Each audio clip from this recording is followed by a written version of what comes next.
আপনার কম তো আলী কি মূর্খ না জ্ঞানী? তো রাসূল বলতেছে, আলী তুমি নাই, তুমি কি তোমার নাম শোনোনি? তুমি তো 4 নম্বরে আসো।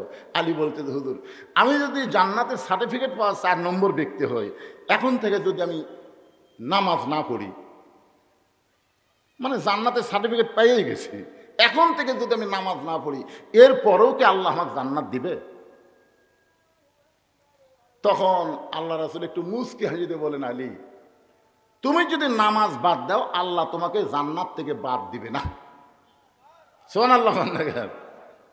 আলী বলছে যে হুজুর 5 ওয়াক্ত নামাজের মধ্যে এই ফজরের নামাজ আমার খুবই কষ্ট লাগে। 5 ওয়াক্ত নামাজের মধ্যে কোন নামাজ কষ্ট লাগে? ফজরের নামাজ কষ্ট লাগে। আজ থেকে যদি আমি ফজরের নামাজ বাদ দেই, এরপরেও কি আল্লাহ আমাকে জান্নাত দিবে? হযরত আলী রাদিয়াল্লাহু তাআলা আনহু ঈশার নামাজ পড়ার পরে আল্লাহ রাসূলকে বললেন, ইয়া রাসূলুল্লাহ, এই দুনিয়াতে 10 জনকে জান্নাতের সুসংবাদ দেওয়া হয়েছে, সবাই তো জান্নাত পাবে। নবী সাহাবীরা সবাই কি পাবে? জান্নাত পাবে। রাদিয়াল্লাহু আনহুম ওয়া রাদু আন যালিকা লিমান খাশিয়া রাব্বা। আল্লাহ কোরআনের মধ্যে বলেছেন, রাদিয়াল্লাহু তাআলা আনহু যাদের পিছনে আছে তাদেরকে আল্লাহ শুধু জান্নাতই দিবে না, তাদেরকে বিনা হিসাবে জান্নাত দিয়ে দিবে। জোরে কোন সুবহানাল্লাহ। তাহলে নবীর প্রত্যেকটা সাহাবীরাই কি? এরপরও 10টা কথা আছে না নাই? 10টার কথা আছে না নাই? 1 নম্বর কে আবু বকর, 2 নম্বর হলো ওমর, 3 নম্বর হলো ওসমান, 4 নম্বর হযরত আলী, 5 নম্বর আব্দুর রহমান ইবনে আওফ, 6 নম্বর হলো জুবাইর, 7 নম্বর তালহা, 8 নম্বর সাদ ইবনে আবি ওয়াক্কাস, 9 নম্বর হলো আবু সাইদ, আর 10 নম্বর হলো ওবাদা ইবনুল জাররাহ। এ 10 জনই হলেন আশারে মুবাশশারা। আশারে মুবাশশারা মানে এই 10 জনকে জান্নাতের সুসংবাদ দেওয়া হয়েছে। সুবহানাল্লাহ। না কেন? তো হযরত আলী ঈশার নামাজ পড়ার পরে বলতেছি, ইয়া রাসূলুল্লাহ, জান্নাতের সুসংবাদ প্রাপ্ত 10 জন সাহাবীর মধ্যে আমি আছি। আপনার কম তো আলী কি মূর্খ না জ্ঞানী? তো রাসূল বলতেছে, আলী তুমি নাই, তুমি কি তোমার নাম শোনোনি? তুমি তো 4 নম্বরে আসো। আলী বলতেছে, হুজুর আমি যদি জান্নাতের সার্টিফিকেট পাওয়া 4 নম্বর ব্যক্তি হই, এখন থেকে যদি আমি নামাজ না পড়ি, মানে জান্নাতের সার্টিফিকেট পেয়েই গেছি, এখন থেকে যদি আমি নামাজ না পড়ি, এরপরেও কি আল্লাহ আমাকে জান্নাত দিবে? তখন আল্লাহ রাসূল একটু মুচকি হাসি দিয়ে বলেন, আলী তুমি যদি নামাজ বাদ দাও, আল্লাহ তোমাকে জান্নাত থেকে বাদ দিবে না। সুবহানাল্লাহ। আলী বলছে যে হুজুর 5 ওয়াক্ত নামাজের মধ্যে এই ফজরের নামাজ আমার খুবই কষ্ট লাগে। 5 ওয়াক্ত নামাজের মধ্যে কোন নামাজ কষ্ট লাগে? ফজরের নামাজ কষ্ট লাগে। আজ থেকে যদি আমি ফজরের নামাজ বাদ দেই, এরপরেও কি আল্লাহ আমাকে জান্নাত দিবে? আল্লাহ রাসূল বলে, আলী শুধু ফজর বাদ না, তুমি সব যদি বাদ দাও, এরপরে আল্লাহ তোমাকে জান্নাত থেকে বাদ দিবে না। যাও। হয়তো আলী বলতে যে হুজুর একদিনে তো আর সব বাদ দেওয়া যাবে না, আজ থেকে ফজরই বাদ দেওয়ার নিয়ত করে বের হলাম। এই কথা বলে যখন আলী চলে যাচ্ছে, আবু বকর বলে, ইয়া রাসূলুল্লাহ, হযরত আলী এত বড় বেয়াদবি করলো, আর আপনি কিছুই বললেন না? আপনি কিছুই বললেন না? রাসূল বললেন, আবু বকর, নামাজ যদি জান্নাতের জন্য হয় তাহলে আলী নামাজ বাদ দিবার পারবে, আর নামাজ যদি আল্লাহর জন্য হয় আলী গোটা দুনিয়া বাদ দেবে, কিন্তু 1 ওয়াক্ত নামাজ বাদ দিবে না। আপনার বলেন তো নামাজ কার জন্যে? যে আয়াতে কারিমা তেলাওয়াত করলাম, এখানে আল্লাহ বলতেছেন, ইন্না সালাতি ওয়া নুসুকি ওয়া মাহইয়ায়া ওয়া মামাতি লিল্লাহি রাব্বিল আলামিন। এশার নামাজ পড়ে হযরত আলী চলে আসলেন বাড়িতে। বাড়ির দরজায় প্রতিদিন হযরত আলী সালাম দেয়। আল্লাহ রাসূল বলেছেন, তোমরা যখন বাড়িতে যাবে, ওই বাড়ির দরজা বরাবর তোমরা সালাম দিবা। যদি সালামের উত্তর নাও পাও, তারপরে বাড়ির উপরে আল্লাহ রহমত বর্ষণ করবে। আপনারা বলেন তো, আমরা কবরের পাশে দিয়ে যখন যাই, সালাম পাওয়ার নিয়তে দেই, কথা কয় সালাম পাওয়ার নিয়তে দেই। আচ্ছা, যদি কেউ উত্তর দেয়, তাহলে আপনার গতি কেমন হবে? না, সালাম দেওয়া কি? কথা কয় না বারে, সালাম দেওয়া কি? উত্তর দেওয়া কি? এখন যে গোরস্থানে আপনি সালাম দিচ্ছেন, যদি উত্তর পাওয়ার নিয়তে দেন, আর একটা মরা মানুষ যদি ওয়ালাইকুম আসসালাম, মানুষের থাকবি না, 80 মাইল বেগে দৌড়াবি ভাই। এরপরে আমরা সালাম দেই। সালাম একটা দোয়ার নাম। আল্লাহ রাসূল বলেছেন, কোন বাড়ির দরজায় যখন যাবে, কলিং বেলে চাপ নিয়ে দিয়ে দরজা ধাক্কা ধাক্কি না করে সর্বপ্রথম একটা সুন্নত হলো আসসালামু আলাইকুম ইয়া আহলাল বাইত। এই বাড়ির মধ্যে যারা আছো সকলের প্রতি আল্লাহ রহমত বর্ষিত হোক, জোরে কোন সুবহানাল্লাহ। হযরত আলী প্রতিদিন সালাম দেয়, কিন্তু আজকে ফজরের নামাজ বাদ দেওয়ার কথা বলে চলে এসেছে, এই কারণে সালামের কথা আর মনেই নেই। আল্লাহ কি করতেছে দেখেন, আল্লাহর শিক্ষা। ফজর নামাজ পড়বি না এই কথা বলে যাচ্ছে, বাড়ির দরজাতে এসে সালাম দেওয়ার কথাই মনে নেই। রহমত বাড়তিছে না কমতিছে? হাসান হোসেনের মা, দরজা খোলো। এবার নবীর কলিজার টুকরা ফাতেমা দরজা এসে বলতেছে আসসালামু আলাইকুম। আলী চমকে করছে, কে রে, আমার মনে নাই। ফাতেমা বলেছে আসসালামু আলাইকুম, উত্তর দেন। এবার হযরত আলী উত্তর দিলেন ওয়া আলাইকুম আসসালাম। ওগো ফাতেমা, এতদিন ফজরের নামাজ নিয়ে বড় টেনশনে থাকতাম, আজ থেকে আর ফজর পড়া লাগবে না, আমি ঘুমিয়ে যাব, তুমি যেন বেলাল আজান দিলে আমাকে ঘুম থেকে ডাক না দাও। ফাতেমা মুস্কি মুস্কি হাসতেছে, সুবহানাল্লাহ কোন। ফাতেমা মুস্কি মুস্কি হাসার কারণ হলো, যে ব্যক্তি তাহাজ্জুদের নামাজ কোনোদিন বাদ দেয় না, আর সেই ব্যক্তি ফজরের নামাজ আজ থেকে পড়বে না, এ কথা যতই মুখে বলুক বিশ্বাস করা যায় না। রাসূল বলেছেন 5 ওয়াক্ত নামাজ হলো ইবাদত, আর তাহাজ্জুদের নামাজ হলো মাহাব্বত। সাহাবীরা বললেন ইয়া রাসূলুল্লাহ, ইবাদত আর মহব্বতের ব্যাখ্যা কি? আল্লাহ রাসূল বলেছেন 5 ওয়াক্ত নামাজ পড়বে মানুষ জান্নাত পাওয়ার জন্যে, জাহান্নামের ভয়ে, আর তাহাজ্জুদের নামাজ পড়বে জান্নাত জাহান্নামের জন্যে না, কেবল মাত্র আমার আল্লাহর জন্যে। সুবহানাল্লাহ খান। এক ব্যক্তি আছে নামাজের সেজদায়, আল্লাহ রাসূল বলেছেন, এটা বনি ইসরায়েলের যুগে, এক ব্যক্তি নামাজের সেজদায় আছে, আল্লাহ ডাক দেয়া বলে তুই যতই নামাজ পড় আর সেজদা কর, তোর ঠিকানা জাহান্নাম। তুই যতই নামাজ পড়ার সেজদা কর, ঠিকানা কি? ওই সেজদা থেকে মাথা তুলে বলতেছে আলহামদুলিল্লাহ। আল্লাহ কয়, কে রে পাগলা, তোকে আমি কি খবর দিছি, খবর শুনছিস? তুই যতই সেজদা কর নামাজ পড়, তোর ঠিকানা হলো জাহান্নাম। বলতেছে আলহামদুলিল্লাহ। আল্লাহ এই তোর ঠিকানা জাহান্নাম রে, তুই আলহামদুলিল্লাহ কস।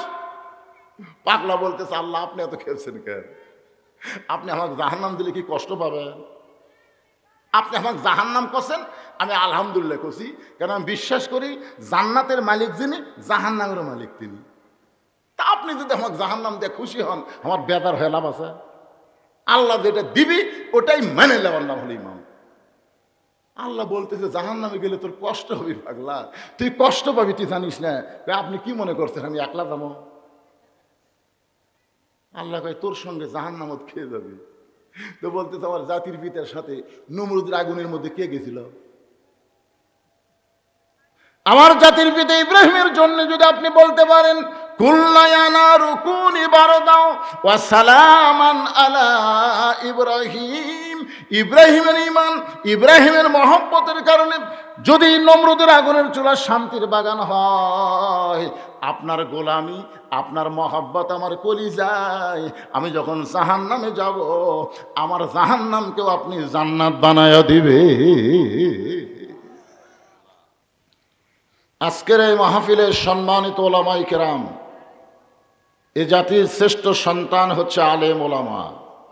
আপনারা মানেন বা না মানেন এ ব্যাপারে কোনো কথা নাই, কিন্তু শ্রেষ্ঠ যে এ ব্যাপারে সন্দেহ আছে? আল্লাহ রাসূল বলেছেন আল উলামা ওয়ারাসাতুল আম্বিয়া, আলেমগণ হচ্ছে নবীদের ওয়ারিস। আর আল্লাহ কোরআনে বলেছেন ইন্নামা ইয়াখশাল্লাহ মিন ইবাদিহিল উলামা, বান্দা সমূহের ভিতরেই আলেম বান্দারা আল্লাহকে সবচাইতে বেশি ভয় করে। তাহলে নবী বললেন, আল্লাহ বললেন, আমাদের বলতে অসুবিধা কি?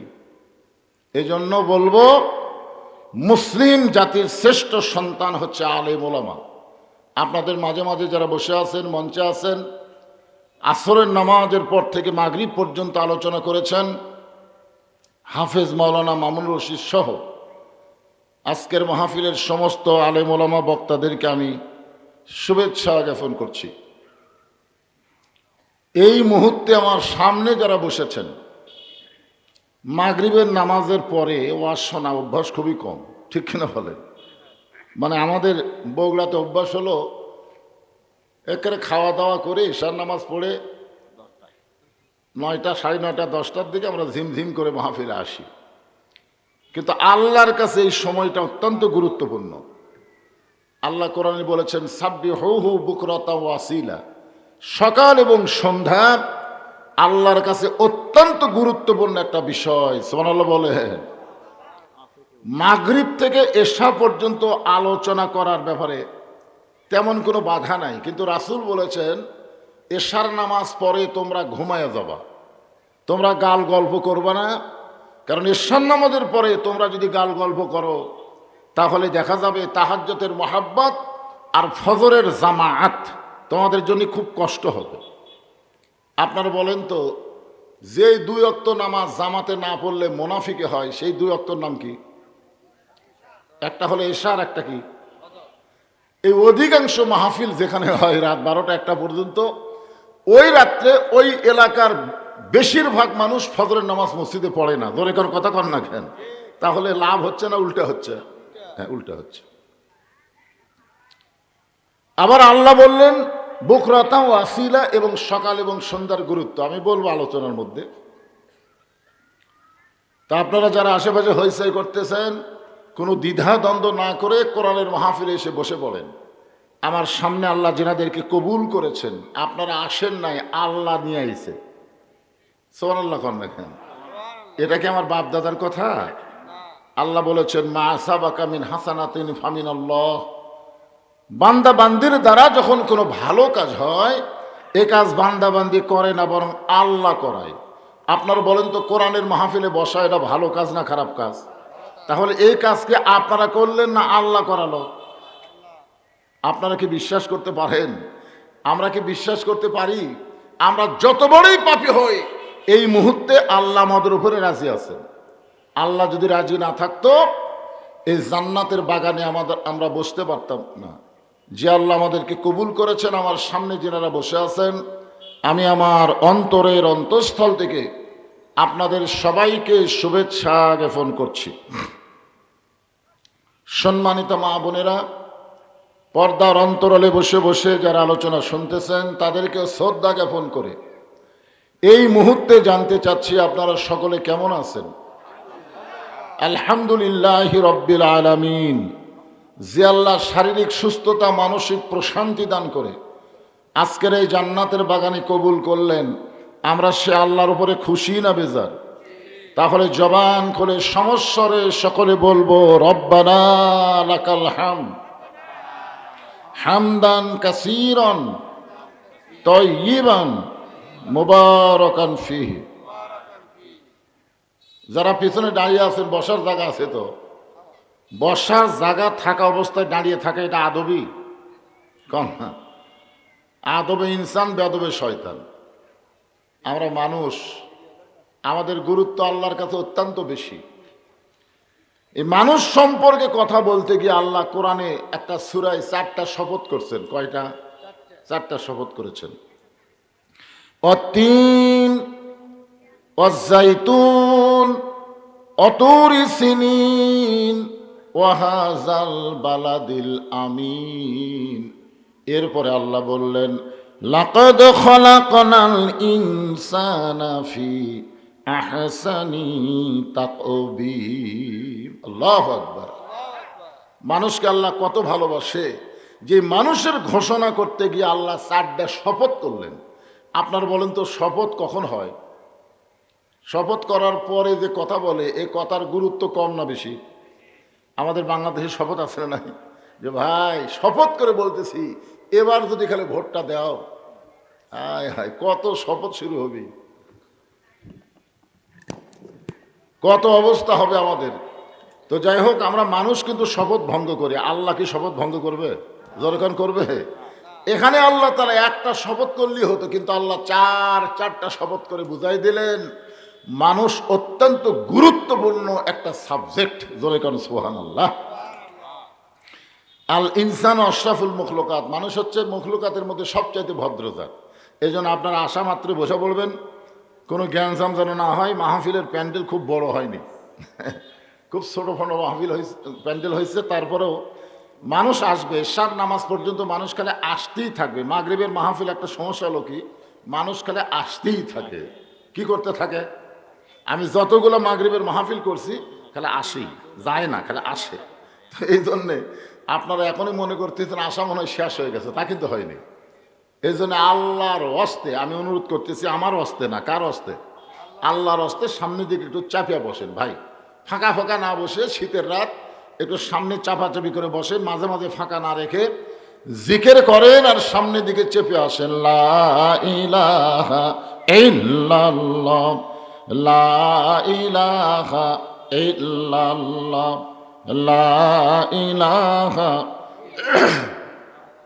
লা ইলাহা ইল্লাল্লাহ মুহাম্মাদুর রাসূলুল্লাহ। আপনারা অনেকে চাপলেন, অনেকে লড়লেনই না। হ্যাঁ, অনেকে কিন্তু একটা শরীর যে আছে এর মনে হয় খুঁটের মতন বসে গেছে, লড়লই না।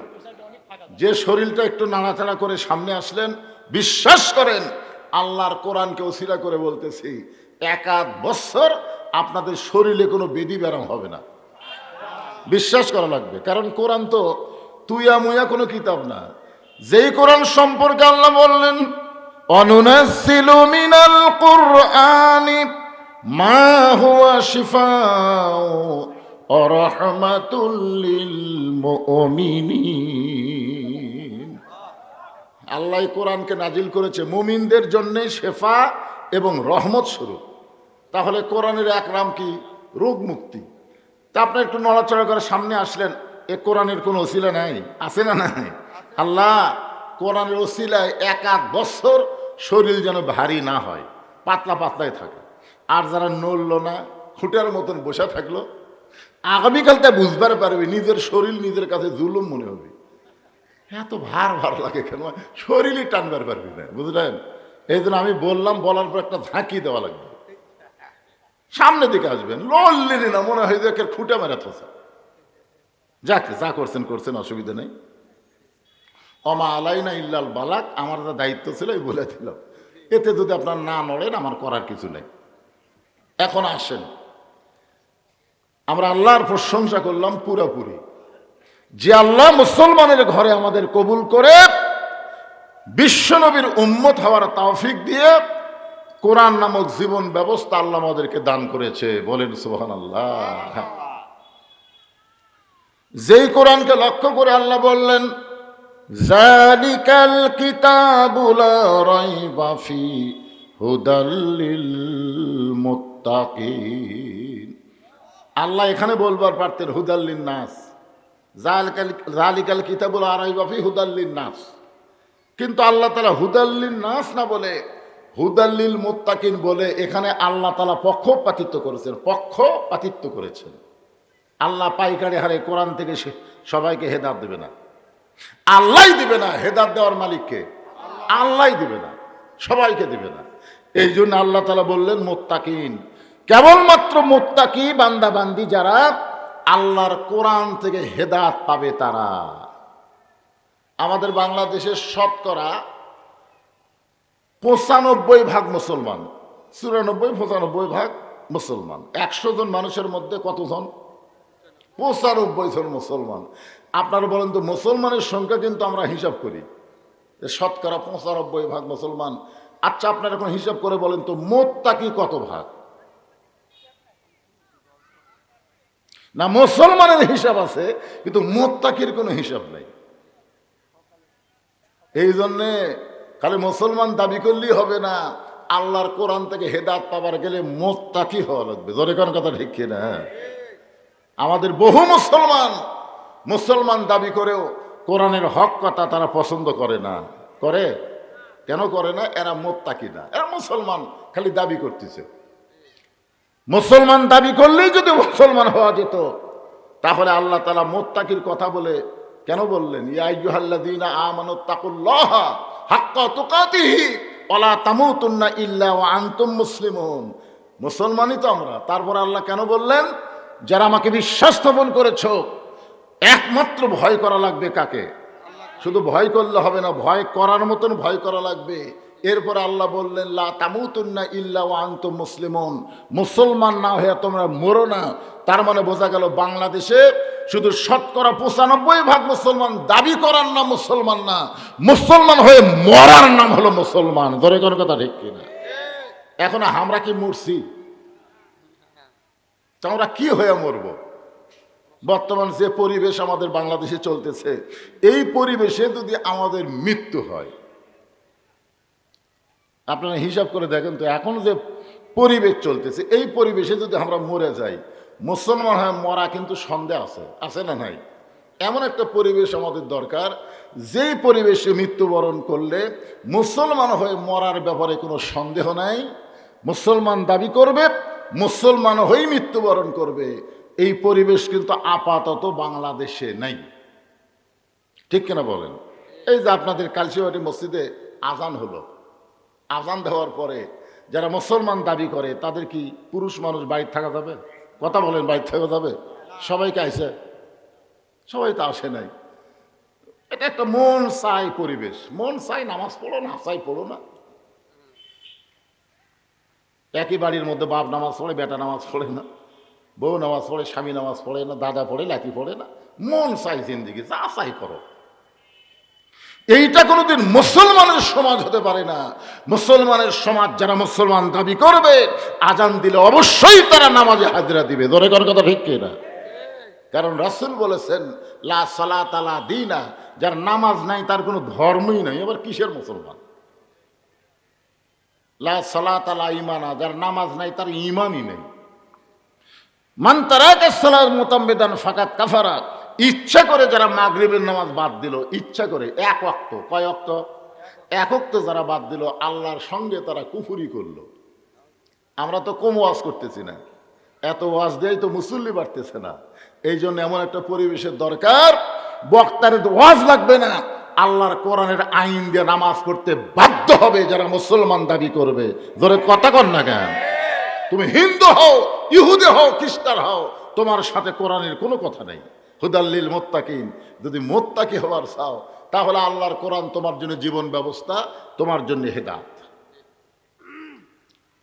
যে আয়াতে কারিমা আমি তেলাওয়াত করেছি, এই আয়াতটাকে নিয়ে সময়ের দিকে খেয়াল করে, ওই যে মাঝখানে ফাঁকা থাকলো, ওই যে মাঝখানে যে ফাঁকা দেখা যাচ্ছে, ফাঁকা কে বসবি?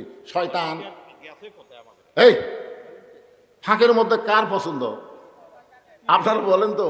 এই যে আমি যখন কোরআনের আয়াত তেলাওয়াত করব, তার আগে কি বললাম? সকলে পড়েন, আউযু বিল্লাহি মিনাশ শাইতানির রাজিম। কেন বললাম? আল্লাহ কোরআনে বলেছে, আমার কোরআন যখন তোমরা তেলাওয়াত করবে, শয়তান সবচাইতে বড় ধোঁকা দিবে, শয়তান ধোঁকা দিবে। এই জন্য শয়তানের সমস্ত ওয়াসওয়াসা, শয়তানের দুর্বিসন্ধি থেকে আমরা পানা চাইলাম কার কাছে? কি তেলাওয়াতের সময়? কোরআন তেলাওয়াতের সময়। কারণ শয়তান এমন কথা বলবে জানেন, যে কোরআনের প্রতি অক্ষরে 10টা করে নেকি। তুই যত কোরআন পড়বি, প্রতি অক্ষরে আল্লাহ তোমাকে 10টা নেকি দিবে। এই জন্য আমাদের বাংলাদেশে অনেক মানুষ কোরআন পড়ে, প্রতিদিন 1 পারা করে পড়ে, মাসে 30 পারা পড়ে, বছরে 12 খতম দেয়। ওই গল্প করে, আমার মতন কোরআন পড়নেওয়ালা বাংলাদেশে কেউ নাই। আল্লাহ বলে, এই পড়া দিয়ে কি হবে? কোরআন কি শুধু পড়ার জন্য নাকি? কিন্তু শয়তান ওয়াসওয়াসা দেয়, পড়, খতম কর, সূরা ইয়াসিনের এই ফজিলত, রহমানের এই ফজিলত। হায় হায়, আরবি খালি পড়তেছে, কোরআন কি বলতেছে একটা বারও এই ব্যাপারে খেয়াল করতেছে না। ধরে কোন কথা ঠিক কিনা? আপনার বলেন তো, শুধু কোরআন পড়া ছাড়া বাংলাদেশে যত পড়া আছে, এই পড়া কি মানুষ খালি পড়ার জন্যই পড়ে না বোঝার জন্য পড়ে? মানে কোরআন পড়া ছাড়া একটা মানুষ পেপার পড়তেছে, খালি পড়তেছে না পেপারের মধ্যে কি লেখা আছে এটা বুঝতেছে? কথা কয় না। 1-1 ঘন্টা পেপার পড়লো, কে ভাই কি পড়লে? পড়তেছি ভাই। খবর কি? জানি না। পড়তেছি ভাই, কিন্তু খবর কি জানি না। আসলে কোরআন পড়তেছে, কিন্তু কোরআনের খবর কি কয় জানি না। আপনারা বলেন তো, যে লোক পেপার পড়ার পরে বলতেছে খবর কি জানি না, ওই কি আসলেই কি? না না, এমন কোনো লোক নাই পেপার পড়ে পেপারের খবর জানে না, এমন কোনো লোক নাই।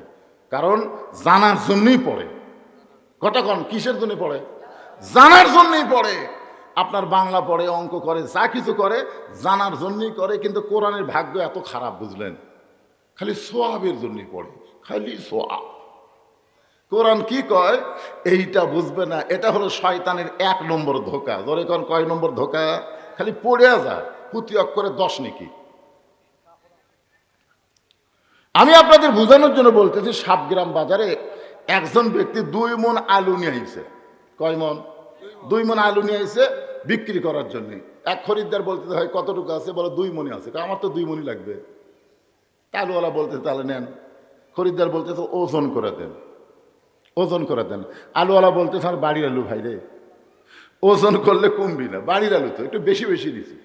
তো বলতেছে না ভাই ওজনই করে দেন। তো এখন আলুওয়ালা তো সাহস আছে, ওজন করা হচ্ছে 2 মণ 2 কেজি। তো খরিদ্দার বলতেছে আপনি করলেন 2 মণ, 2 কেজিতে বেশি হলো। আলুওয়ালা বলতেছে 2 কেজি তোমাকে খাও দিলাম, এর দাম দেওয়া লাগবে না, তুমি খালি 2 মণের দাম দাও, 2 কেজি ফ্রি নাও। ওই তখন গামছা বার করে ওই 2 কেজি আলু টুপলা বান্ধে বলতেছে আজকে 2 মণ লিচ্ছি না ভাই, ফ্রি লিয়ে বাড়ির চাই। আপনারা বলেন তো আলুওয়ালাকে আলু দিবি? তো প্রতি অক্ষরে 10 টাকা করে নেকি, এটা হলো 2 কেজি। আর কোরআন অনুযায়ী চলা এটা হলো 2 মণ। কোরআন অনুযায়ী চলা 2 মণ বাদ দিয়ে খালি কোরআনের প্রতি অক্ষরে 10 টাকা করে নেকি, 2 কেজি ফাও লিভার চাও। শয়তান এই ধোঁকা দিয়ে দিয়া আমাদেরকে কোরআনের সমাজ, কোরআনের রাষ্ট্র এটা থেকে আমাদেরকে বঞ্চিত রাখতেছে। যখন কথা কন না কেন ভাইজান? হ্যাঁ, বঞ্চিত রাখতেছে। পর রমজান মাসে তো শুরু হবে, বুঝলেন? আসুন শয়তান যেন ধোঁকা দিবার না পারে। আল্লাহ বললেন ওমান আহসানু কওলাম মিম্মান দাআ ইলাল্লাহ ওয়া আমিলা সলিহান ওয়া ক্বালা ইন্নানী মিনাল মুসলিমিন।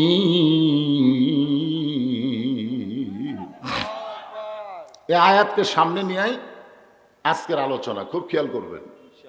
ওই ব্যক্তির চাইতে উত্তম কোনো ব্যক্তি নাই যেই ব্যক্তি মানুষকে আল্লাহ রাস্তায় দাওয়াত দেয়। বর্তমান বাংলাদেশে আল্লাহ রাস্তায় দাওয়াত দেওয়ার 1 নম্বর ব্যক্তি হলো মসজিদের মুয়াজ্জিন।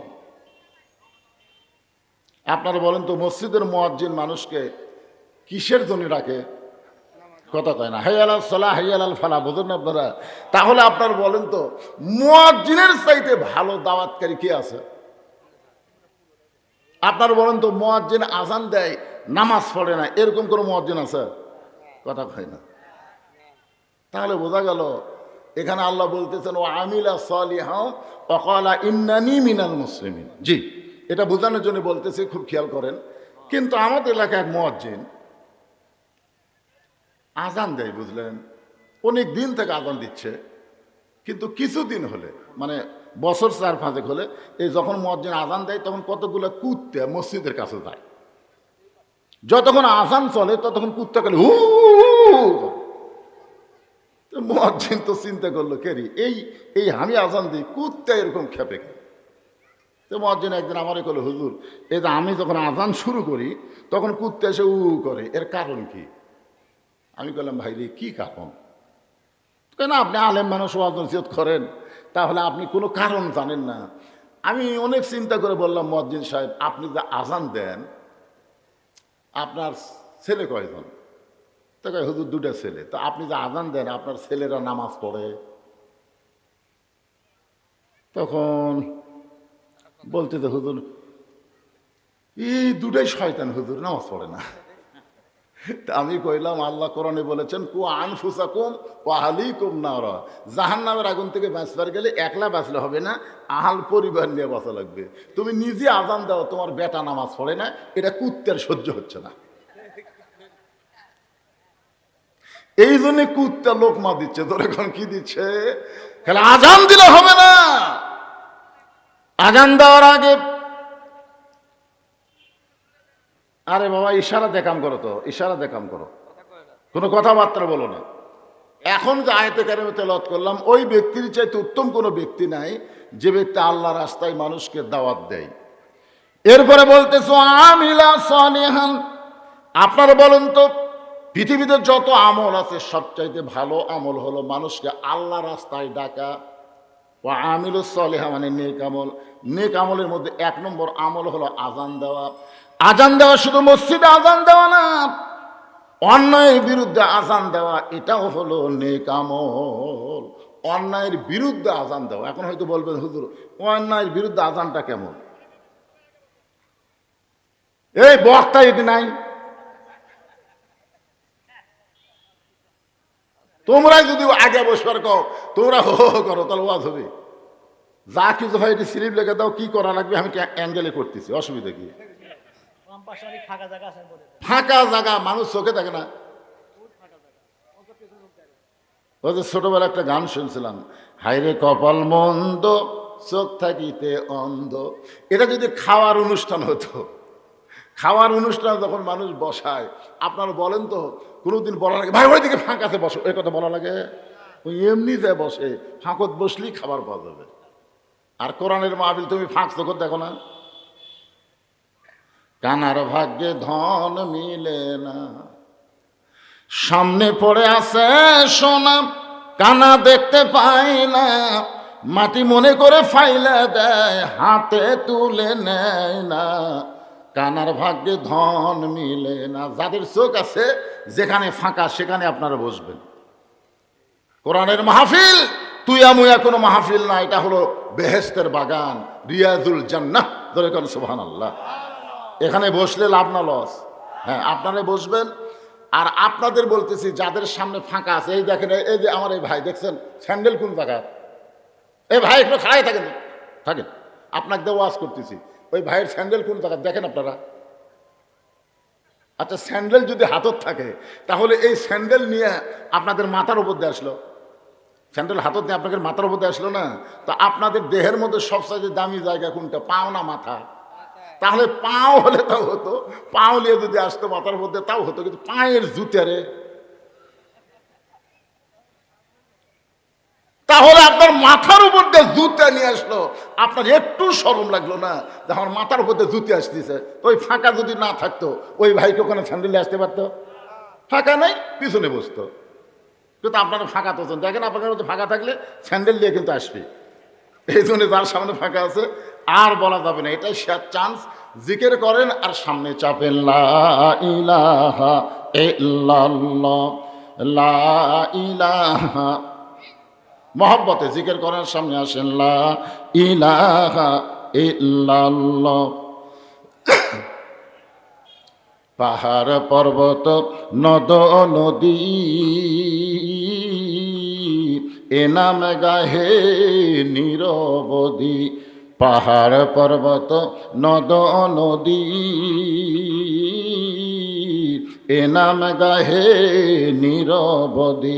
আমার আল্লাহ নামের এতই মধু, আল্লাহ নামের এতই জাদু, লুকিয়ে রাখছেন হে আল্লাহ, লা ইলাহা। মহব্বতে সবাই বলেন, আল্লাহর জিকির করতে শরম কি? আমি ছাত্র জীবনে একবার মাস্তানি দেখছি, জিকির কাক কয়, মাহাস্তান। আপনারা এতগুলো মরদ মানুষ কলেমার জিকির, তাও প্যান প্যান করতেছেন। ওরা কলেমার জিকির করে, ওরকে জিকির হলো আমার দয়াল বাবা। হায় ঝাঁকি রে, একজন মাঝখান থেকে কিছু ওই ইল যখন কয় এরা আরো লাফায়।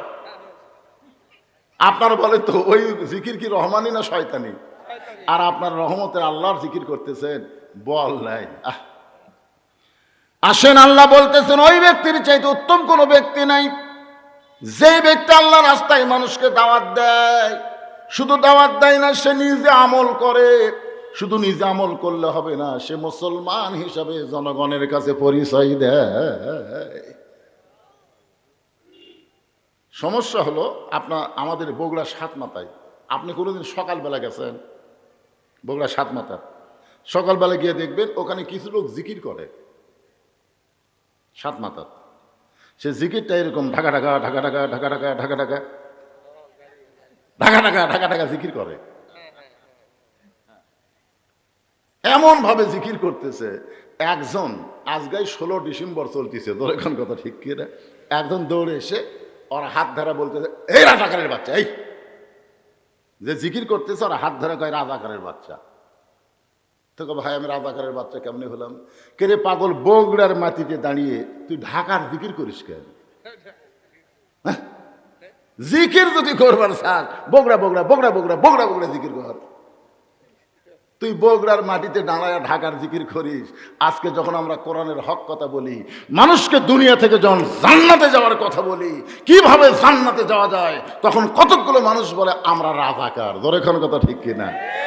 আপনি কি দুনিয়াতে থাকবেন? যেভাবে মোশন লিখছেন মনে হচ্ছে কি যেন করে ফেলে দিচ্ছেন। 16ই ডিসেম্বর যেভাবে নাচতেছেন, গান গাচ্ছেন, 16ই ডিসেম্বরকে বিজয় দিবস পালন করতেছেন। 16-এর বিজয় পালন করতে গিয়া আপনার ইমানের খবর কি একটা বড় খেয়াল করতেছেন না। এই যুবকেরা, মুরব্বী মানুষের কথা একটু মনোযোগ দিয়ে শোনো। আমরা স্বাধীনতার বিরুদ্ধে না, স্বাধীনতা মানে কি এইটাই তোমরা বোঝো। একটু মনোযোগ দিয়ে শোনেন। লোকটা দৌড়ে এসে বলতেছে, রে রাজাকারের বাচ্চা, বগুড়ার মাটিতে বগুড়া বগুড়া জিকির করবি, ঢাকার জিকির করিস কেন? তখন বলতেছে যে ভাইজান, তোমার কথাও ঠিক আছে, আমার জিকিরও ঠিক আছে। তুমি বলতেছে এটা বগুড়া ঠিক, কিন্তু আমি যে ঢাকা ঢাকা জিকির করতেছি এটাও ঠিক। তখন বলে তুমি বগুড়ার মাঝে ঢাকার জিকির করো, এটা কেমনে ঠিক? বলে ওই যে তাকায় দেখো, ওই যে তাকায় দেখো, হানিফ নামে একটা গাড়ি আছে, ওই গাড়ির হলাম আমি হেল্পার। আমি ওই গাড়ির হলাম কি? হেল্পার। আমি ওই গাড়িতে যারা চড়বে, এই হানিফ গাড়ি তাকে বগুড়া থেকে ঢাকা পৌঁছে দিবে। তুমি কি ঢাকার খবর জানো? খবর জানি, কিন্তু দেখিনি। ঢাকা বাংলাদেশের রাজধানী, কিন্তু দেখা হয়নি ভাইরে। তোমার কি দেখবার মন চায়? রাস্তা চিনি না। দেখবার মন চাই ঠিকই, কিন্তু আমি রাস্তা চিনি না, যাবো কেমনে? তখন কে পাগলা, তোকে রাস্তা চেনা লাগবে না, তাহলে 1000 টাকা দিয়ে একটা টিকিট কর। 1000 টাকা দিয়ে টিকিট করে গাড়ির ভিতরে গিয়ে বস। ভিতরে গিয়ে বসা লাগবে। আমার কথা কি বুঝলেন? ভিতরে গিয়ে বসা লাগবে। 1000 টাকার একটা টিকিট করবি, গাড়ির ভিতরে গিয়ে বসবি, ওই গাড়ি তোকে বগুড়া থেকে ঢাকায় পৌঁছে দিবে। লোকটা বলতেছে, এটা তো আমি জানি না ভাই রে, আমি না বুঝাই তোমাকে দোষ দিছি। ঠিক আছে, আমি মনে ভুলে গেছি, তোর কথা আমার রাগ নাই। তুই এখন 1000 টাকার টিকিট কর, ওই হানিফ গাড়ি গিয়ে বস যা, ওই গাড়ি তোকে ঢাকায় পৌঁছায় দিবে। আমি আপনাদের বলতেছি এই ওয়াজটাকেই অমান আহসান কওলাম মিম্মান দা ইলাল্লাহ, এটা বোঝানোর জন্য বলতেছি। মনে করেন ইসলাম হলো একটা গাড়ির নাম, মনে করেন, আমি কিন্তু বোঝানোর জন্য বলতেছি। মনে করেন ইসলাম হলো একটা গাড়ির নাম। ওই গাড়ির যারা যাত্রী হবে তারা হবে মুসলমান। যখন গাড়ির যারা যাত্রী হবে তারা কি? ওই গাড়িতে যারা চড়বে ইমানের টিকিট নিয়ে, ধরে কোন কিসের টিকিট নিয়ে? ইমানের টিকিট নিয়ে মুসলমান যাত্রী হয়ে ইসলাম গাড়িতে যারা চড়বে, ইসলাম গাড়ি চলতে চলতে তাকে জান্নাত নামক বাড়িতে পৌঁছাইয়া দিবে।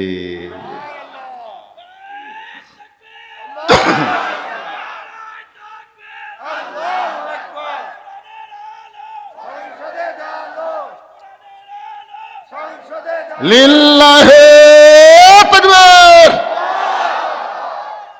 আমি কিন্তু বলেছি 1000 টাকার টিকিট নিয়ে হানিফ গাড়ির মধ্যে গিয়ে বসবে, হানিফ গাড়ি তোমাকে বগুড়া থেকে ঢাকায় পৌঁছায় দিবে। ইসলাম গাড়িতে চড়তে গেলে 1000 টাকা লাগবে না, ইমানের টিকিট লাগবে। ইমানের যখন টিকিট কাটবেন তখন আপনি যাত্রী, আপনার নাম হবে মুসলমান। যখন নাম কি হবে? এই জন্য আল্লাহ বললেন, ইয়া আইয়ুহাল্লাযীনা আমানু তাকুল্লাহা হাক্কা তুকাতিহি ওয়া লা তামুতুন্না ইল্লা ওয়া আনতুম মুসলিমুন। ওই লোকটা 1000 টাকার টিকিট কেটে হানিফ গাড়ির জানলার ধারে বসে গেছে। জানলার ধারে বসার কারণ কি?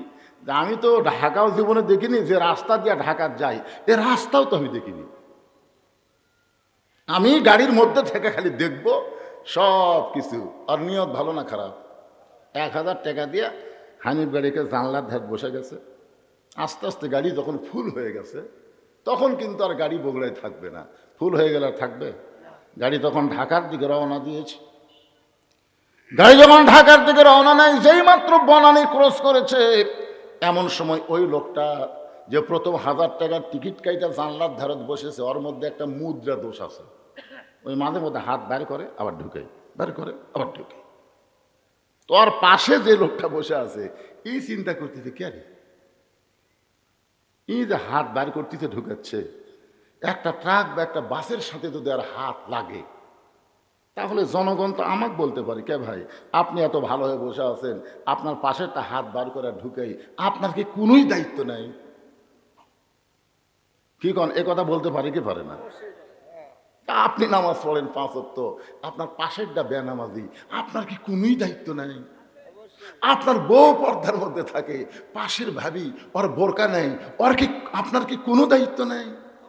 যারা এখন কথা কর আসে না নাই, না মনে করতেছেন আমি একলা একলা জান্নাতের যাবো, এতই সোজা? যেই লোকটা জানলা দিয়ে হাত বার করে আর ঢুকাই, ওর পাশের লোকটা চিন্তায় পড়ে গেল, ও যখন কোনো বাসের সঙ্গে ট্রাকের সঙ্গে হাত বাজা হাত ভাঙবি, ওর চিল্লিতে তো আমারই ঠিক মতো থাকা যাবে না। যখন একটা বাসের সাথে হাত ও বাবারে বাবারে ওই জায়গায় বসে থাকবি, ওই পড়ে উল্টা পাল্টি করবি, ওর নিজেরই বসে থাকা কঠিন হবে। তো কোনো কিছু হওয়ার আগেই সতর্কের কথা আছে না নাই? তা এখন বলতেছেন, আল্লাহ বলেন ওয়ামান আহসানু কওলাম মিম্মান দা ইলাল্লাহ। এই আয়াতের দিকে খেয়াল করে লোকটা বলতেছে, ভাইজান আপনি কি লেখাপড়া জানেন? ডাইরেক্ট কিন্তু বলা যাবে না, ডাইরেক্ট কোনো কথা বলা যাবে না, হিকমতের সাথে। উদউ ইলা সাবিলি রাব্বিকা বিল হিকমা। মুসা নবী যখন ফেরাউনের কাছে যায় দেখে ফেরাউন নিজেই জিকির করতেছে, আনা রব্বুকুমুল আলা, আনা রব্বুকুমুল আলা। মুসা নবী হাত চুলকাচ্ছে। আল্লাহ বুঝবার পারছে যার সর দিয়ে আজরাইলের চোখের মনি উল্টে গেছে, উনি যদি একটা সর মারিতে ফেরাউনের অবস্থা কি হবে? আল্লাহ কই, কেরে মুসা আমি কি কইছি? আমি বলছি ইযহাব ইলা ফিরাউন ইন্নাহু তাগা, যাও তুমি ফেরাউনের কাছে, ফেরাউন একটু তাগুত হয়ে গেছে, তাগুত দেখে তুমি তাকে মারো না, বরং তুমি তাকে হিকমতের সাথে আমার দাওয়াত দাও। জোরে খান সুবহানাল্লাহ। হিকমত। এখন হিকমত করে বলতে, ভাই আপনি কি লেখাপড়া জানেন না? জানি না মানে? তো জানো ঠিকই, একটা বার উপর দিকে তাকা দেখো কি লেখা আছে। হানিফ বাসের মধ্যে ভিতরে কি লেখা আছে দেখো, দেখো লেখাটা পড়ে দেখো। হাত বাহিরে রাখা চলবে না, মাথা বাহিরে রাখা চলবে না, নিজের জিনিস নিজের সযত্নে রাখবেন, অন্যের জিনিস নেওয়া যাবে না। লেখা নাই? যেরকম আছে না নাই? তাহলে আপনি লেখাপড়া যদি জানেন তো একটা বার পড়ে দেখেন না কেন? তখন ওই রাগ করে বলতেছে, জানি ঠিকই মানি না, মানার দল করি না। এই বাংলাদেশে যারা মানবার বলে, তাদের দুই চোখে দেখে পারি না। এরকম এক দল আছে না নাই? জানি ঠিকই মানি না, মানার দল করি না। মানার দল এই বাংলাদেশে যারা মানবার বলে, তাদেরকে দুই চোখে দেখবার পারি না। এখন আপনার বলেন তো, আল্লাহর কোরআনের মধ্যে কিভাবে আল্লাহ বলেছেন উদখুলু ফিস-সিলমি কাফা, পুরাপুরি ভাবে ইসলাম গাড়ির মধ্যে চড়তে হবে। ইসলাম গাড়িতে আপনি চড়বেন, কিন্তু পুরাপুরি চলবেন না। মশারির মধ্যে যখন আপনি থাকবেন, পুরাপুরি থাকবেন। বাংলাদেশে কোন লোক দেখছেন যে মশারির মধ্যে মশার সময় অর্ধেক থাকে আর অর্ধেক বাইর করে থাকে? দেখছেন কোনোদিন? এই পর্যন্ত মশারির মধ্যে রাখছে আর পাও বার করে থাকে। মশা কি খুশি কম হবে? তাই তোরা অর্ধেক জায়গার মধ্যে কাজ আদায় কর্মরে। ল্যাপের মধ্যে, শীতের দিনে ল্যাপ কম্বলের মধ্যে কেউ কি পুরাপুরি থাকে না আধা আধি থাকে? যখন আপনাকে কেউ দাওয়াত দেয়, আপনি তখন পুরা পেটে খান না অর্ধেক পেটে খান? আপনি যখন কোনো কাপড় পরেন, অর্ধেক পরেন না পুরাই পরেন? তো সব জায়গাতে আপনি পুরাপুরি আছেন, কিন্তু ইসলামের ব্যাপারে আপনি পুরাপুরি নাই কেন? যেখানে আল্লাহ বলতেছেন পুরাপুরি উদখুলু ফিস-সিলমি কাফা, কাফা শব্দের অর্থ কি আধা আধি না পুরাপুরি? ও, নামাজ পড়ার সময় আপনি আল্লাহর জিকির করবেন, আল্লাহর গোলামি করবেন, আর অর্থনীতির ব্যাপারে আপনি চলে যাবেন অন্য একজনের কাছে। রাজনীতির ব্যাপারে মনে হয় আল্লাহ কিছুই বলেনি। 13 বছর নবী মক্কায় কলেমার দাওয়াত দিছে। হিজরত করে মদিনায় যাওয়ার পরে নবী কিন্তু শুধু নবী ছিলেন না, নবী ছিলেন মদিনার রাষ্ট্রপতি। জোরে কোন কথা ঠিক কি না? কোরআন শরীফের মধ্যে আল্লাহকে সূরায় দিলেন, তাবারাকাল্লাযী বিয়াদিহিল মুলকু ওয়া হুয়া আলা কুল্লি শাইইন কাদির। গোটা পৃথিবীর রাজত্ব, কর্তৃত্ব, মালিকানা কার হাতে? সমস্ত ক্ষমতার মালিক কে? এক হাদিস সাহেব বলতে, হুজুর আপনারা যে ওয়াজ দুটাই খালি রাজনীতি করেন, এটা ছাড়া ওয়াজ করা যায় না? তা আমি কোনো হাদিস সাহেব, আমি ওয়াজে ওটা রাজনীতি করতেছি আর আপনি হজ করবার যা করলেন। তখন হাজি সাহেব বলতেছে তৌবা আস্তাগফিরুল্লাহ, আমি তো রাজনীতি করিনি। আমি বললাম তাহলে আল্লাহর কাবা ঘর সামনে নিয়ে যে আপনি বললেন লাকাওয়াল মুলক লা শারিকা লাক, তার মানে কি? ওই পড়ছে লব্বাইক আল্লাহুম্মা লব্বাইক লব্বাইক লা শারিকা লাকা লব্বাইক ইন্নাল হামদা ওয়ান নিমাতা, এরপরে যে বলছে লাকাওয়াল মুলক লা শারিকা লাক, এর বাংলা অর্থ কি? হাই সব আমি তো জানি না হুজুর। তুই যদি না জানিস তোর হজ হসা, কারণ আল্লাহর স্বীকারোক্তি দিবেন জানা বুঝাই দেওয়া লাগবে, কথা খানে জানা বুঝাই দেওয়া লাগবে না। তো কয় হুজুর এর অর্থ কি? আমি বললাম শেষের অংশের অর্থ হলো রাজনীতির ভিতরে, রাজত্বের ভিতরে একমাত্র আল্লাহ ছাড়া আমি অন্য কাউকে স্বীকার করি না। আপনি হজ করবেন আল্লাহর, আর বাংলাদেশের বিমানবন্দরে নামে আপনি মানুষের দল করবেন, 1 কোটি বার হজ করলেও আল্লাহ হজ কবুল করবে না। হজ যদি কবুল করবার চাও তাহলে আল্লাহ ছাড়া কোনো মানুষের রাজনীতি করা যাবে না। বলে কোন কথা ঠিক? আল্লাহর ঘর সামনে নিয়ে কি স্বীকারোক্তি দিল, আর আসে আবার মানুষের দল করতেছে। আমার নেতা তোমার নেতা, আমার নেতার চরিত্র ফুলের মতন পবিত্র, খোঁজলে দেখেন নামাজ পড়েনি এক ওয়াক্ত, আছে না নাই? হ্যাঁ, কতগুলার নেতা আবার কয় এখন থেকে জাতীয় ইমাম। কে রে পাগলা, ইমামের দাড়ি খালি এক মুষ্টির নিচে, এক মুষ্টির নিচে। আমার কাছে ফতোয়া চাই হুজুর, ইমামের দাড়ি যদি এক মুষ্টির নিচে হয় তার পাশে নামাজ হবে? আমি কইলাম ভাই ইমামের দাড়ি যে এক মুষ্টির নিচে তুমি কেমনি বুঝলে? মুড্ডে লাগছি হুজুর, কিভাবে দাড়ি ধরছে না, না দূরে থেকে ইশারা করে দেখছি এক মুষ্টির কম হবে। যে বাংলাদেশে ইমামের দাড়ি মানুষ মুড় দিয়ে মাফে, সেই বাংলাদেশে দাড়ি মোচ চাষা কোনো নেতা জাতীয় ইমাম হবার পারে না। ধরে কোন কথা ঠিক কি না? চামচারা যা মুখে আসে তাই কয়, জাতীয় নেতা কাও কিন্তু জাতীয় ইমাম বলা যাবে। একটু মনোযোগ দিয়ে শোনেন। ওয়ামান আহসানু কাওলাম মিম্মান দাআ ইলাল্লাহ ওয়া আমিলা সালিহান ওয়া ক্বালা ইন্নানি মিনাল মুসলিমিন। এই সিজার করা এক মাঝখানে জায়গা কে দিছে রে? এইটা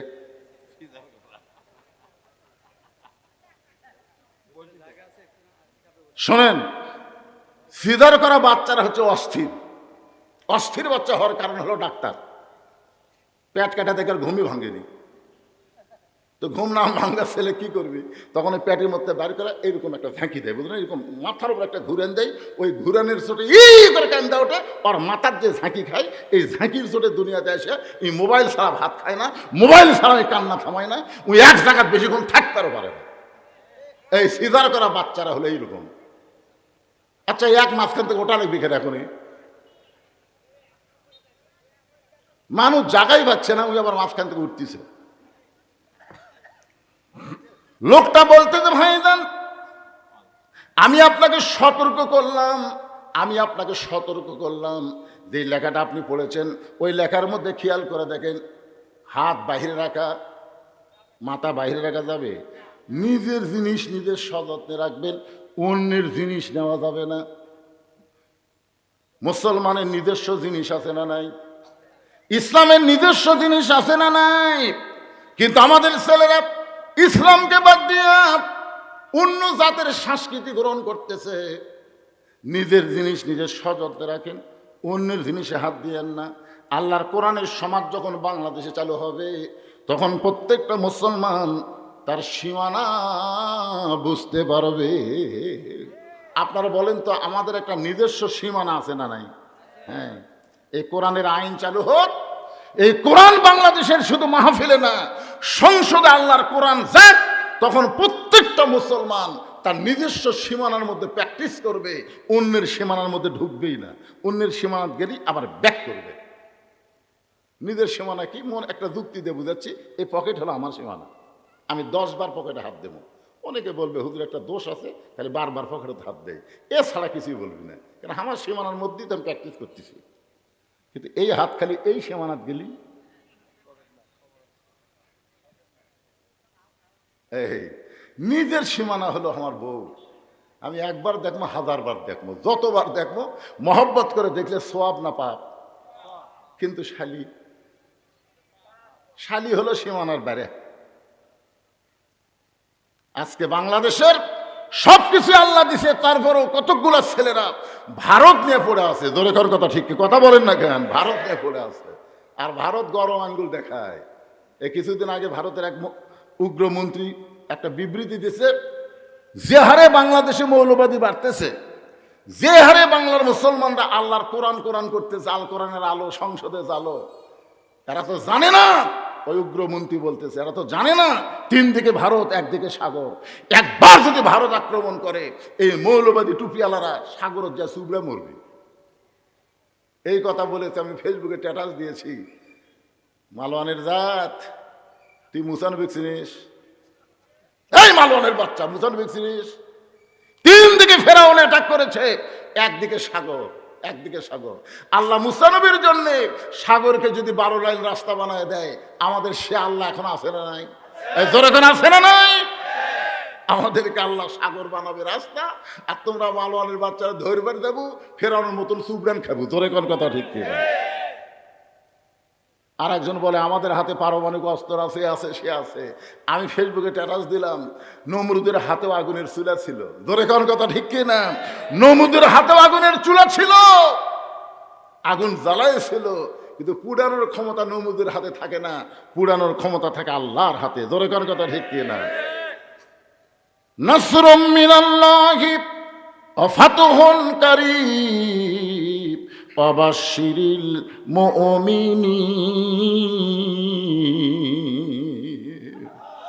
আসলে লাগবেই না, ভারত কিছুই করে পারবে না। একটু হুম করতেছে, বুঝলেন? খালি একটু হুঙ্কার মারতেছে। এক সময় বলছিল পেঁয়াজ দেব না, আলু দেব না, চিনি দেব না।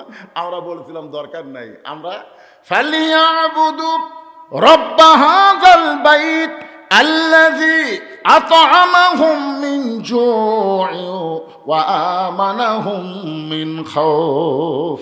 আমরা ওই ঘরের মালিকের গোলামি করব, নামাজ পড়ব, তোমাদের কোনো খাদ্য লাগবে না, রেজেক লাগবে না। আল্লাহ তাআলাই রেজেকের পেরেশানি আমাদের থেকে দূর করে দিবে। ওয়া আমানাহুম মিন খাউফ, তোমাদের পারমাণবিক বোমা, হাইড্রোজেন বোমা আমাদের কোনোই ক্ষতি করতে পারবে না। ইমানদারকে পুরাপুরি নিরাপত্তা আমার আল্লাহ দিয়ে দিবে। ধরে কোন কথা, ঠিক কি না? দেখতেছে, জানি ঠিকই, মানি না, মানার দল করি না। যারা মানবার কয় তার খুব দেখবারও পারি না। গাড়ি কিন্তু চলতে চলতে কি এক বেজাতির সাথে বসলাম রে, বাইর করে আর ঢুকাই। ইতিমধ্যে গাড়ির কন্ট্রাক্টর, এই গাড়ি কিন্তু একটা কন্ট্রাক্টর আছে, কন্ট্রাক্টর এসে বলতে থেকে, ভাই তোমার কাছে এরকম একটা বেসাইদা লোক বসে আছে, হাত বার করে আর ঢুকাই, তুমি কিছুই কও না, কিছুই তুমি কও না। কয় কি যে কন ভাই, কমপক্ষে 5 বার কছি, কমপক্ষে 5 বার কছি, কমপক্ষে 5 বার আজান দেয় প্রত্যেকটা গ্রামে। কমপক্ষে কতবার দেয়? কথা কয় না কেন? 5 বার দেয়। কমপক্ষে 5 বার কছি। ওই প্রতি উত্তরে কয় জানি ঠিকই, মানি না, মানার দল করি না। যারা মানবার কয় তার খুব 2 চোখকে দেখতে পারি না। আমি তখন থেকে নিয়ত করছি ওর হাত ভাঙলি ভালো, আর হাত খালি একবার ভাঙ্গুক, তারপর আমার কথার গুরুত্ব বুঝবি। আমি এখন উল্টা দোয়া করতেছি, ভাঙ্গুক ভাঙ্গুক। আগে নিয়ত করছিলাম বাসুক বাসুক, কিন্তু আমার কলজা তো রাগ ধরে গেছে, এখন ভাঙ্গুক। কন্ট্রাক্টর বলতেছে তুমি হিংসা নিয়ে দাওয়াত দিলে হবে, তাই যেভাবে দাওয়াত দেওয়া দরকার সেইভাবে দিবার পারো নাই। বলে ভাই দাওয়াত কিভাবে দেওয়া লাগবে? বলে তুমি ডাইরেক্ট দাওয়াত দিছো, ডাইরেক্ট দাওয়াত এখন চলবে না, এখন উদউ ইলা সাবিলি রাব্বিকা বিল হিকমা, জোরে গান সুবহানাল্লাহ, মাউইজাতিল লিল হাসানা, সুন্দর ভাষায় বলা লাগবে। প্রতিদিন বলছে চলো মসজিদে যাই, ওই রাগ করে কই তুই নামাজ পড়েও যা, আমি না পড়েও তাই।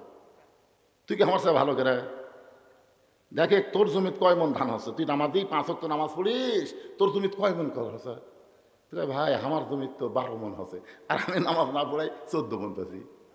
কি মনে করছিস? ওর নামাজের কথা কোনো যে খেপে যায়, তখন চিন্তা করতেছে এইভাবে ডাইরেক্ট হবে না। এটা হেল্পারের কথা বলতেছি, কন্ট্রাক্টরের কথা বলতেছি। ও বলতেছে এভাবে হবে না। কিভাবে? তা আপনাদের পাশেই যে বাজার, মনে করেন কি সাতগ্রাম বাজার, তো এই লোকটাকে আপনি দেখতেছেন সাতগ্রাম বাজারে 3টার সময় ঘুরতেছে, ওই বেনামাজি। আপনি দৌড়ে হাত ধরছেন, ভাই এখন কোন নামাজ? তোমার হাত ধরলাম আর তুমি নামাজের কথা কও। আরে পাগলা, তুই তো নামাজ ছাড়া কোনোদিন আমার হাত ধরিস নি। হাত ধরে বলে চলো মসজিদে নামাজ পড়ি। আজকে আবার কোন নামাজ? এখন তো কোনো নামাজ নাই। তখন বলে ভাই নামাজের জন্য হাত ধরে নি, আজকে হাত ধরছি তোমাকে এক কাপ চা খিলাবো। আপনারা বলেন তো, যেই লোকটা নামাজের দাওয়াত দিলে খেপা দেয়, ওই লোকটাকে যদি আপনি চা খাওয়ার কথা বলেন ওই খেপি? তখন বলে ভাই রে তুই যে আবার চাও খিলাস, আমি তো জানি তুই খালি একটাই দাওয়াত জানিস, নামাজের দাওয়াত। তুই যে চা খিলানোর দাওয়াত দিস, এটা আমি আজকে প্রথম দেখলাম। তখন বলে ভাই চলেন যাই, আর আপনার জীবনেও কান ধরে বলতেছি, আর আপনার জীবনেও আমি নামাজের দাওয়াত দেবো না, আর দেবো না। আমি নিয়ত করছি নামাজ দাওয়াত দেখি, আপনি নামাজ পড়েও যদি আমার সাথে ভালো থাকেন খামা খা। এখন চাষ করে নিয়ে গেছে, দোকানদারকে বলতে তো পেঁয়াজি দাও, নিমকি দাও, আরো কি ভালো ভালো আছে দাও। বেনামাজি বলতে তো ভাইজান চা খাওয়ার কথা বলে নিয়ে আসি এত কেন? বলে খান ভাই নিয়ত করছি 50 টাকা খেলাবো, আমি আজকে নিয়ত করছি আপনাকে 50 টাকা খাওয়াবো। যেই মাত্র 40 টাকা হয়েছে, যেই মাত্র 40 টাকা খাওয়া হয়েছে, এমন সময় সাতগ্রাম মসজিদ থেকে আসরের নামাজের আজান। 40 টাকা খাওয়া মাত্রই আসরের নামাজের আজান। বলতে ভাই নিয়ত করছিলাম 50 টাকা খাওয়াবো রে, কিন্তু মুয়াজ্জিনের আক্কেল নেই, আর 5টা মিনিট পরে আজান দিলে কি হবে? আর 5টা মিনিট পরে আজান দেখ, তাহলে আমার নিয়ত পুরো হয়। এই 40 খিলাতেই যে আজান দিল। আমি নামাজ পড়ি ভাইজান, আপনি যান এই চেয়ার ছাড়েন না, আপনি এখানে বসে থাকবেন। আমি খালি আসরের নামাজ বেশি সময় লাগবে না, 4 রাকাত ফরজ নামাজ 5-10 মিনিট লাগবে। আমি পরে আসে আবার আপনার 10 টাকার চা খেলাম। এই কথা বলে যখন নামাজে যাবার চায়, বেনামাজি খফ করে হাত ধরছে। বেনামাজি হাত ধরে বলতে ভাইজান আজকে কি আপনি নামাজের কথা বলবেন না? বলে এর আগে বহুদিন নামাজের কথা বলছি, তুমি নামাজের কথা শুনলে যে রাগ করো, সেদিন থেকে নিয়ত করেছি আর কোনোদিন নামাজের কথা বলবো না। লোকটা বলে পাগল, এতদিন খালি খালি নামাজের দাওয়াত দিছো, আজকে আমার পিছনে 50 টাকা খরচ করবা, 40 টাকা খরচ অটোমেটিক করে ফেলেছো, খালি বলে দেখো। তুমি কি মনে করো আমার বিবেক কুত্তে পেশাব করছে? এতদিন খালি খালি নামাজের কথা কছো, আমার কানত যা রাগ লেগেছে ভাই। আজকে 40 টাকা খরচ করছো, আরো 10 টাকা খাওয়াবা, খালি করে দেখো। আর আল্লাহর জন্য না হোক, তোমার জন্য কি এক ওয়াক্ত নামাজ আমি পড়া পারবো না? তুমি কি মনে করছো আমার মধ্যে কি মানবতা না? খালি বলে দেখো। তখন মনে হয় আল্লাহ আল্লাহ মনে হয় কি। তখন বলতে ভাইজান তাহলে চলো মসজিদের দিকে যাই। মসজিদের দিকে যখন নামাজি বেনামাজিকে রওনা দেয়, ওর কানে কানে ফিস ফিস করে বলতে ভাই এতদিন নামাজের কথা বললি, তুমি যে রাগ করো, আজকে আর একটা কথা যোগ করা লাগবে। বলে আবার কি যোগ করবা? বলে ওযু করা লাগবে। বেনামাজি বলতেছি যদি বলে গোসল করা লাগবে তাও করবো। তুই কি মনে করিস তোর জন্য এক ওয়াক্ত নামাজ পড়বার পারবো না? ওযু করার পরে এবার নামাজি বলতেছে ভাইজান আল্লাহর ঘরের মধ্যে ঢুকতে চান, নিজের ইচ্ছায় ঢোকা যাবে না, আল্লাহর হুকুমে ঢুকতে হবে। জবান খুলে একটা দোয়া পড়ো, আল্লাহুম্মা আফতাহ লি আবওয়াবা রাহমাতিক। শুধু দোয়া পড়লে হবে না, ডান পা দিয়ে মসজিদের মধ্যে ঢোকো। এবার দোয়া পড়ে ডান পায়ে মসজিদের মধ্যে যেই মাত্র বেনামাজি ঢুকেছে, নামাজি খুব জোরে জোরে সামনে কাতারে গিয়ে আল্লাহর সঙ্গে যোগাযোগ করে বলতেছে আল্লাহ আমার দায়িত্ব হলো দাওয়াত দেওয়া, আর তোমার দায়িত্ব হলো হেদায়েত দেওয়া। আল্লাহ খালি খালি নামাজের কথা বললে গালি খাইছি, খালি খালি কইয়া গালি খাইছি। আজকের পিছনে 40 টাকা খরচ করেছি, আরো 50 টাকা খরচ করব। আল্লাহ তোমার বেনামাজি বান্দাকে আমি যেমন করি হোক তোমার মসজিদের মধ্যে ঢুইকা দিয়েছি, এখন তোমার দায়িত্ব হলো হেদায়েত দেওয়া, আমার দায়িত্ব হলো দাওয়াত দেওয়া, বান্দার দায়িত্ব হলো দাওয়াত দেওয়া। দরিকন কি দেওয়া? আর আল্লাহর দায়িত্ব হলো হেদায়েত দেওয়া। আমার দায়িত্ব শেষ, এখন তোমার দায়িত্ব তুমি পালন করবা কিনা সেটা তুমি চিন্তা করো।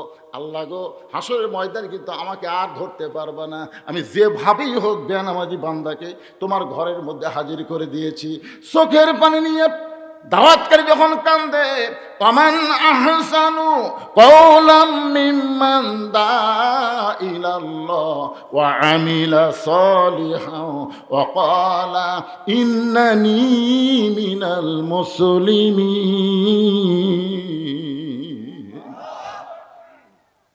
আসরের নামাজ, কোন নামাজ? আসরের নামাজ। এখানে আল্লাহর কাছে বারবার বলতেছে আল্লাহ আল্লাহ আমার কাম কিন্তু শেষ, তুমি তো আমাকে ধরবে আর পারবে না, কারণ আমার দায়িত্বই শেষ। আমার দায়িত্ব হলো দাওয়াত দেওয়া, আর তোমার দায়িত্ব হলো হেদায়েত দেওয়া। এমন দোয়া করা করছে, আপনি বলেন তো দোয়া খালি করছে না কাম করছে? কাম করার পরে তারপরে দোয়া, এ দোয়াটা আল্লাহ কবুল করছে। নামাজ শেষ হয়ে গেলে বলতেছে, ভাইজান ভাইজান 10 টাকা কিন্তু বাকি আছে, 40 টাকা খাওয়াছি ভাই, এখনো 10 টাকা বাকি আছে, চলেন যাই। ওই ওঠে না, চলেন ভাই। আরে পাগল, এত বাড়াবাড়ি করিস করে। নামাজি কয়, কি রে ভাই, আরে নামাজের মধ্যে যে এমন শান্তি জীবনে কোনোদিন বুঝিনি রে। আপনার বলেন তো নামাজের মধ্যে শান্তি আছে না নাই? কেমন শান্তি! আল্লাহ কেন বললেন ইন্না সালাতি ওয়া নুসুকি ওয়া মাহইয়ায়া ওয়া মামাতি লিল্লাহি রাব্বিল আলামিন। আপনারা বলেন তো নামাজ কার জন্যে? সবাই বলেন, এটা কি আমার কথা না আল্লাহর কোরআনের কথা? নামাজ কার জন্যে? কুরবানি কার জন্যে? বেঁচে থাকা কার জন্যে? মরে যাওয়া কার জন্যে? এখানে আল্লাহ 4টা কথা বলেছেন, এই 4টাই হলো আল্লাহর জন্যে। আমরা অনেক মানুষ কিন্তু নামাজ পড়া জান্নাত চাই, নামাজ পড়া দোয়া করে, আল্লাহুম্মা ইন্না নাসআলুকাল জান্নাতা নাউযু বিকা মিনান নার।